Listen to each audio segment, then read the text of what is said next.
Hey guys, and welcome back to Natural Curlies TV. Today I'm going to be sharing with you how you can grow your hair even when it is breaking. So stay tuned if you'd like to know how you can do this.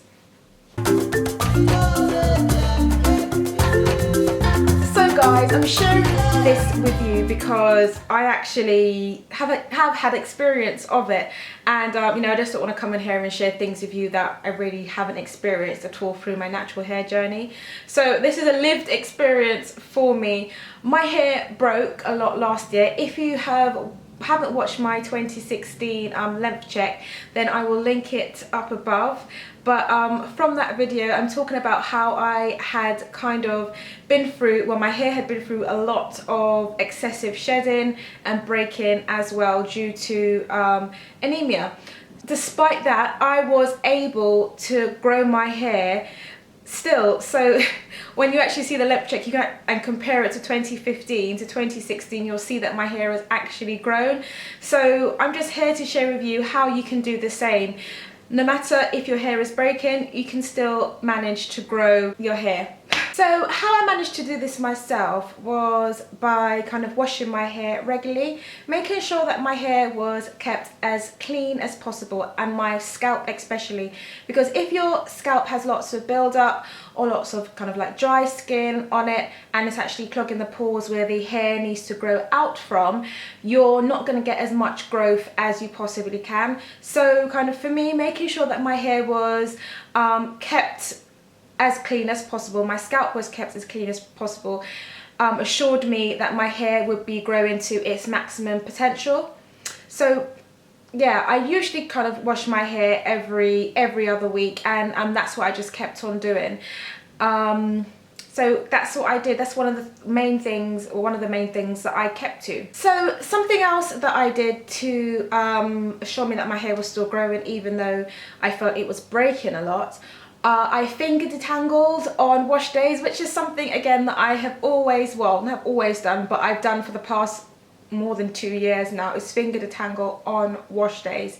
And I just kept to that, really gently, just using my fingers to glide through my hair. And I had a really good conditioner. The conditioner that I mainly use is the Giovanni Smooth as Silk conditioner, and like that's my staple. That's my detangling conditioner. I love it to bits, but that's what I used to detangle my hair with my fingers. I don't use any kind of, a comb or anything like that, or a brush to comb through my hair on wash days at all. And I think that also did contribute to me being able to kind of keep as much hair on my head as possible, and also reduce the rate of the breakage as well. Because if you think about it, if you've got a styling, you're using styling tools a lot of the time, or just using your fingers, if you're using a comb a lot of the time, then you're not able to control, I don't think, as much the amount of maybe force that you're using,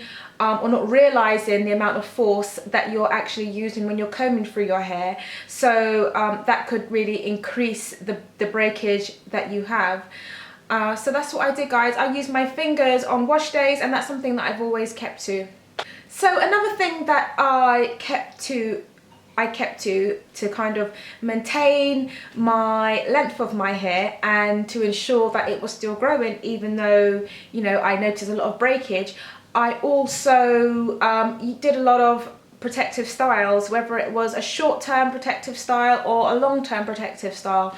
So like my short-term protective styles might be just kind of a bun, a low bun, which I would do. I would try and insert pictures as I'm talking, because I think I've got a few pictures lurking about somewhere, but I'll insert the pictures. So a low bun is one style that I would do, but I'd ensure that the ends of my hair were always kind of tucked under, so that my hair wasn't rubbing against my clothes, or I wasn't tempted to go in my hair with my hand and start kind of twiddling it in any way. So always making sure that my hair is kind of tucked away, just like with this hairstyle here. This is more of a long-term protective style because I have some twists, and what I've done is I kind of tuck the ends under, again, apart from obviously this part here, just to add a bit of style to it. I don't know if it does or not, but anywho.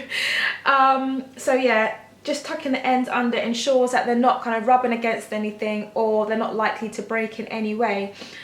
So that's what I did, guys. I did lots of low manipulation hairstyles such as this, and protective hairstyles, keeping my ends tucked away. And yeah, so guys, I think that's what helped a lot with me maintain as much length as possible, so that I wasn't kind of manipulating my hair on a daily basis. As always, I'm always an advocate for protective and low manipulation hairstyles. I've always been doing that, and that's how I think my hair has kind of grown a lot as well, because I haven't had my fingers in my hair a lot of the time. So another thing that I'm going to mention, which I kind of briefly mentioned before, were styling tools, but I used it in relation to kind of like finger detangling and using combs, but kind of other styling tools such as like heat, your GHDs or whatever. I didn't use kind of any heat on my hair that passed like through the year that I was experiencing a lot of shedding and a lot of breakage, because you know, if you're kind of using a lot of heat on the hair becomes weak and it's more likely to break, and my hair was already very, very vulnerable, so I didn't want to increase the vulnerability of my hair at all by it breaking in any way. So yeah, I just didn't use any heat at all. When your hair is breaking and you don't know why it's broken, it can be very, very concerning for the person. And I know, because I went through it myself, so I exactly know how you feel, and I can empathize and sympathize with anyone that's experiencing breaking. But I think another thing that, you know, you need to try and do is just not to panic. And I mean, I completely understand, like, totally, and that's how I felt. Like, I wanted to panic because I didn't know kind of why so much of my hair was coming out. Well, I kind of knew why my hair was coming out, but you know, each time I went to wash it and that more and more hair was coming out, it's like, oh my gosh, I can't deal with this, I'm just gonna chop all of my hair off. And kind of that's how I felt. If my hair was breaking so much and it was shedding, I thought, you know what, I might as well just chop all of my hair off. And that is just really drastic, and you don't want to get to the place where you're making you know, you're not making choices which are kind of a choice which you wouldn't generally make. So, you know, unless you really kind of want to kind of cut a lot of your hair off. I mean, I went through it at one stage, and that's why the front of my hair is cut now, because, well, shorter than the rest, is because I felt as though this section of my hair was thinning quite a lot. Like, the top was, you know, quite bulky, but the bottom bit, I could tell it was getting thinner and thinner and thinner towards the end. And I thought, you know what, it just doesn't look good, so I'm just gonna chop it.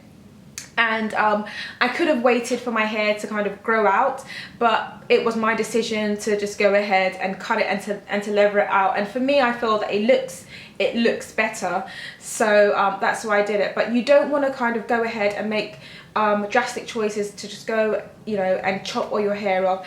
Try and find out kind of why your hair is breaking and the reasons why it's breaking. It might be something internal, whereas with me it was to do with anemia, and I knew kind of what I had to do to try and stop it. But once your hair starts breaking when you have anemia, it takes a long time to actually come to a halt.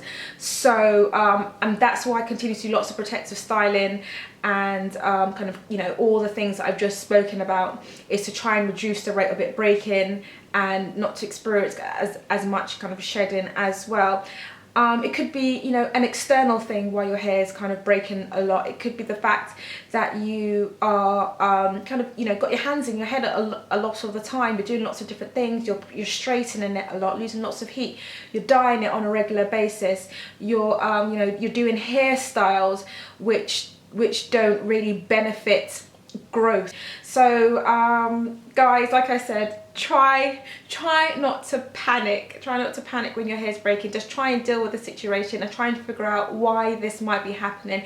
If you know that you're doing everything externally, so you're taking care of your hair, and you're thinking, well, this cannot be, you know, my hair's breaking, but, you know, I'm doing all the right things. For instance, that wasn't my case. I knew that I was doing all the right things. I knew that I was, you know, doing low manipulation hairstyles, protective hairstyles, keeping my hair clean, not using a lot of heat. I wasn't dyeing my hair, so I wasn't abusing my hair in any way. So then you know, I went to the doctor because then I kind of thought, okay, I know that my hair shedding is related to certain blood disorders such as anemia. So that's when I went to the doctor and said, you know, can I have a blood test? And that's when I found out, and then I could obviously link the two and find out, okay, well, this is what's happening. I need to kind of change what I'm doing internally, and then, you know, hopefully the issues kind of get resolved from there. So like I said, if you don't know what's happening externally, then maybe you need to go to your doctor or see a herbalist, a homeopath, anything, just to try and kind of figure out what is actually happening. Okay, or even a trichologist, I think that's what they're called. But yeah, okay guys, I think that is kind of probably all my tips. I told you 5. I spoke about kind of washing your hair on a regular basis, protective styling, styling tools, finger detangling, and not to panic. That's the biggest one, I think, not to panic. Okay, so I hope you enjoyed, and I hope this was informative for you. Yeah, so guys, you know, I'm more like Natural Curlies is on all the social media platforms. We're on Facebook, Twitter, Instagram, and Snapchat. So check us out on every single platform that you can. All right, stay healthy, stay well. Bye bye guys.